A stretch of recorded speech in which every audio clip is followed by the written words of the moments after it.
vocês, quem está aqui é Astorgildo Aguiar. Hoje é 3 de maio de 2023.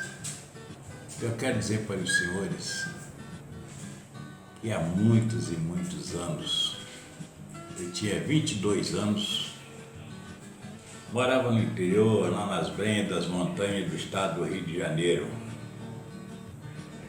Na época que ainda estava na adolescência, depois fui crescendo. Quando eu chegou aos meus 22 anos, meu pai chegou para a cidade e eu, na luta da vida, ingressei numa companhia, espécie de uma subsidiária da Eletrobras. Essa companhia chamava-se Sociedade Brasileira de Eletrificação S.A., lá de Belo Horizonte. E ela chegou na cidade de Nova Friburgo, Petrópolis, Teresópolis, Macaé, para construir linha de transmissão. E eu, desempregado, fui para lá. No começo foi difícil, mas como eu tinha feito, mesmo morando na roça, o ginásio, e naquela época as professoras cuidavam de si. Matemática em primeiro lugar, geografia, história e a língua portuguesa, mais ou menos. Acho que ela já estava sabendo que a gente ia criar nosso próprio idioma. E nessa luta toda na cidade eu ingressei nessa companhia, comecei a trabalhar.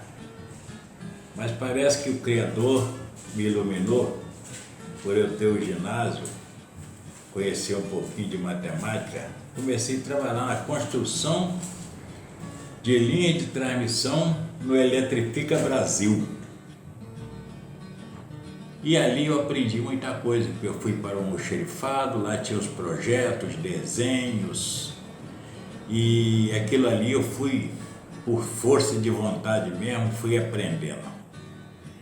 Acredite, senhores, tinha pessoa lá que não sabia escrever o nome. E eu aprendi muito com aquelas pessoas. Eu devo muito àquelas pessoas que me ensinaram. Dali eu fui desenvolvendo, até conseguir uma posição de destaque na empresa. Comecei a cuidar dos almoxerifados da empresa e viajei esse Brasil todo. Todo esse Brasil. E a primeira viagem que eu fiz, que eu saí de casa, despedi da minha mãe, não é a história de Zezé de Camargo não, ela chorou muito, eu também. Despedi dos meus irmãos, dos meus pais, e assim segui o rumo da vida. Fui para o Maranhão, no Delta do Parnaíba, numa barragem hidroelétrica do rio Parnaíba, entre o Maranhão e o Piauí. Lá eu comecei a trabalhar e foi muitos anos. Então eu acompanhei tudo que o governo daquela época fez nesse país. Ele conheci 17 hidroelétricas de alto porte no Brasil todo. Trabalhei quase todos os estados brasileiros, que naquela época o estado brasileiro só tinha 22 estados e 3 territórios. E ali naquela luta toda eu aprendi muito, trabalhei muito e acompanhei a história do desenvolvimento do Brasil. O que eu estou querendo dizer para os senhores, porque dizem que toda chuva de mentira tem um pingo de verdade, mas essa é uma história de verdade que não tem um pingo de mentira.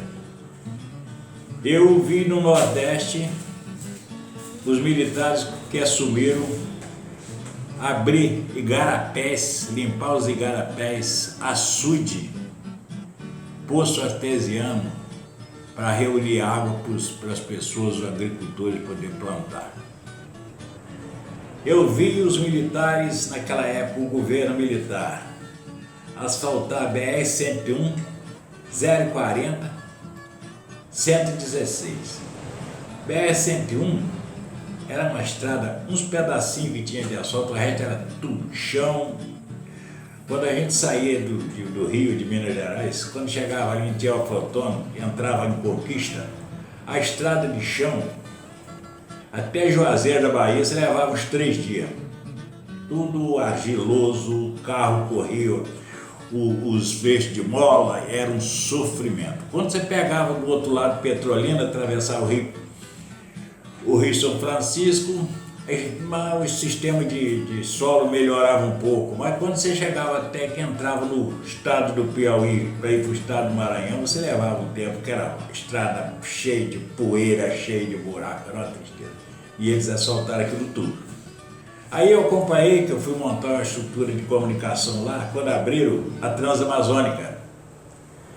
E dali, eu tive em Santarém, Altamira, lá no Pará, montando estrutura, e vi quando eles abriram a estrada linha férrea de transporte de minério de Carajás.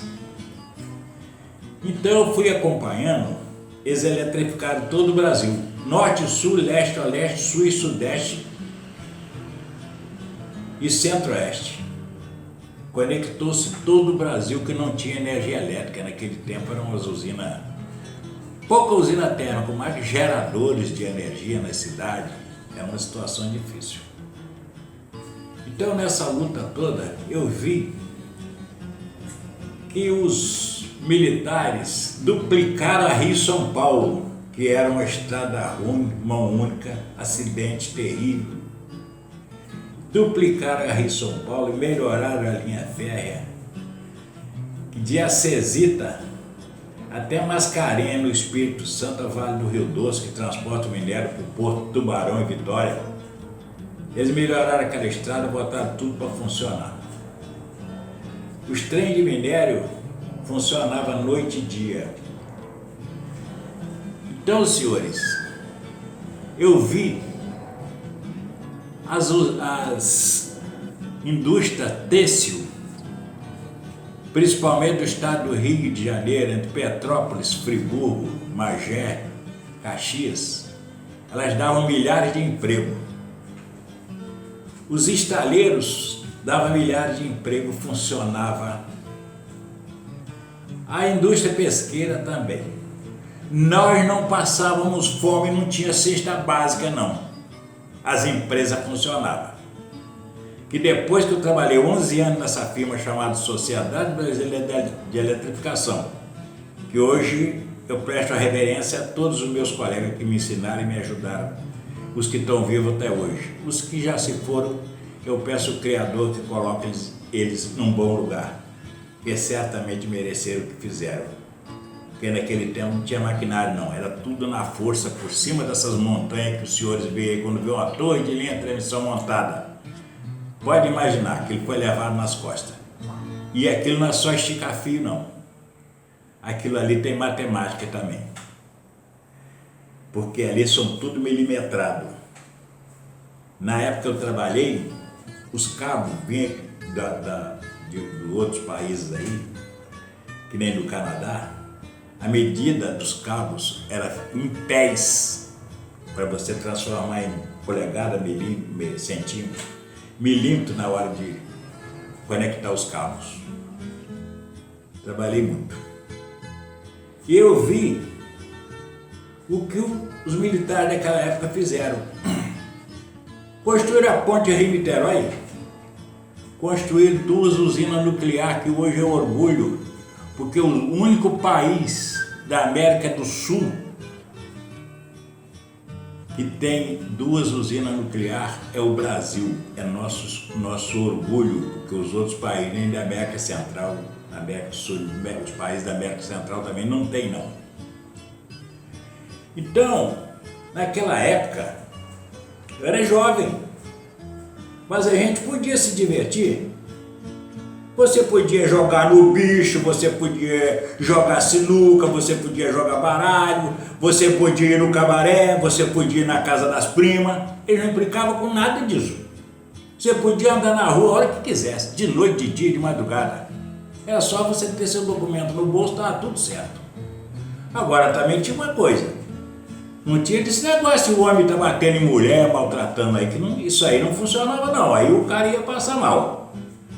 Não tinha esse negócio do cara tá aí nas imprensas aí falando palavrão, que nem tá aí nesses celulares aí no YouTube e tudo, essas mulheres que faz o que o diabo, aí dentro desse celular para poder ver se ganha dinheiro, se aparece, e colocando em risco a vida daquelas que estão no trem, está no ônibus, está em tudo, que isso aí vai parar na mão dos malucos. E eles acham que isso aí é normal.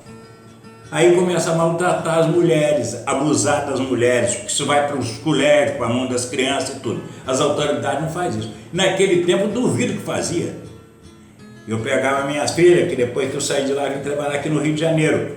Companhia de Eletricidade do Estado do Rio de Janeiro, SERJ, que por sinal foi entregue na mão dos capital estrangeiro pelos irresponsáveis que chegou e que tomou conta. Na época lá, quando entrou aquela turma, o que os governos militares fizeram em 21 anos, tem 40 e ninguém fez nem um décimo do que eles fizeram.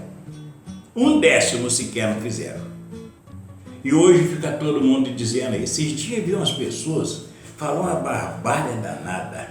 E duas pessoas parecem decentes, parecem coisa.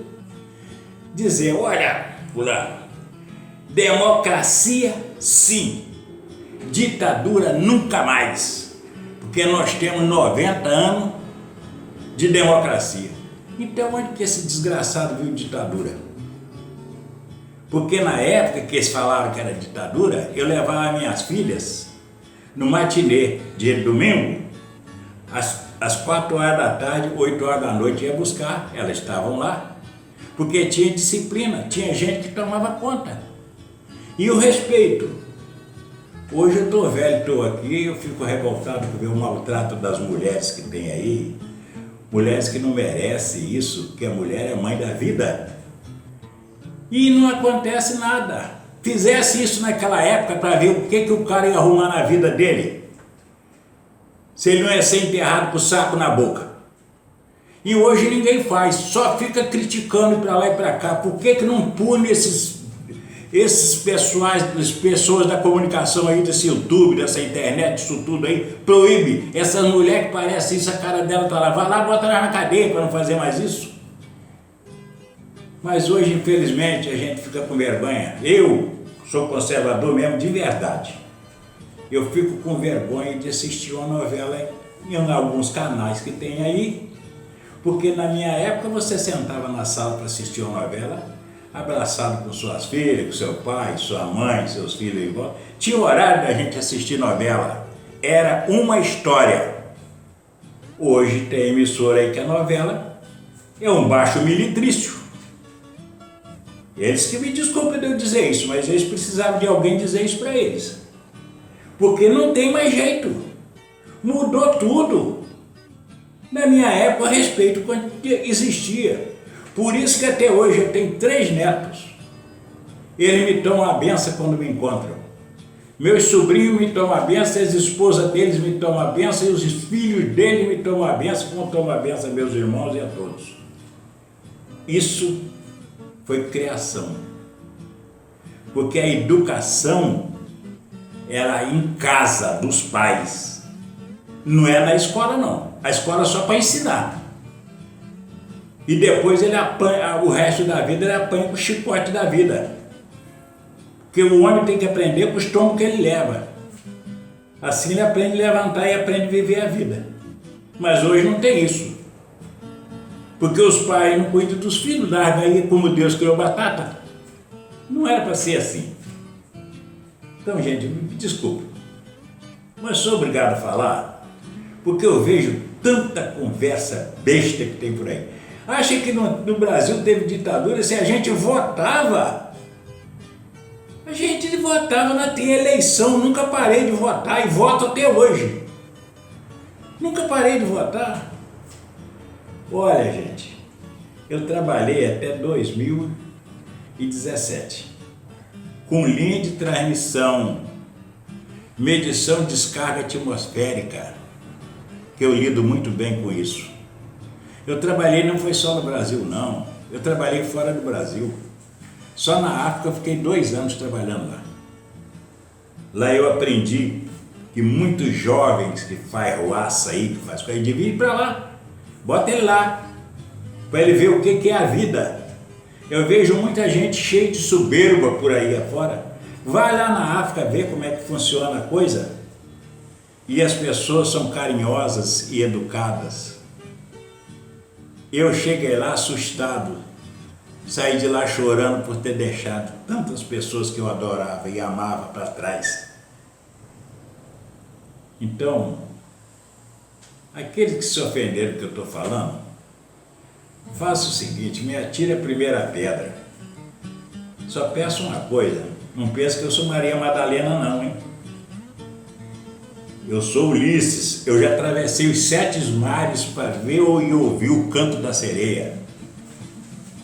O homem tem que acreditar no que ele é e ter orgulho daquilo que ele pensa e não cometer erros.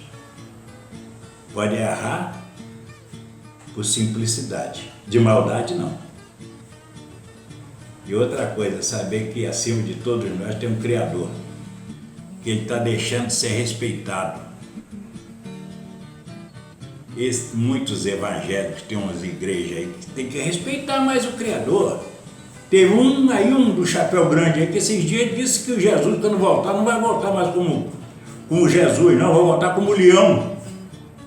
Você vê o absurdo? Nós não temos autoridade para punir isso, não? Porque isso aí, as crianças vão saber que Jesus agora, quando voltar, é um leão, não vai mais Jesus, não? Desculpa, gente, a minha revolta. Muito obrigado por me ouvir. Quero mandar um abraço para o meu pessoal, os que estão vivos, da Sociedade Brasileira de Eletrificação. Ainda tem muitos, aprendi com muitos. Deixei meu coração e minha alma junto com eles, dividido lá. Nas noites passamos por sertão afora das Amazônias. Quem andou na floresta amazônica sabe muito bem o que é uma floresta. A resposta é que ela dá durante a noite. Que os arvoredos e nas florestas tem vida. E você, no silêncio da noite, você pode ouvir a vida da floresta. Não no alvorecer, nem no amanhecer, não. É durante a noite. Porque o alvorecer e o amanhecer pertencem aos pássaros. Um abraço para todos vocês. Lembre sempre, Jesus é supremo no universo porque ele é primário de todas as coisas. Eu quero deixar meus parabéns também pelo Dia das Mães que está se aproximando e lembrar sempre elas que elas são supremas no universo mesmo, porque Jesus escolheu a mulher para trazer o filho dele para nos dar os ensinamentos aqui na Terra. Obrigado, gente. Boa tarde.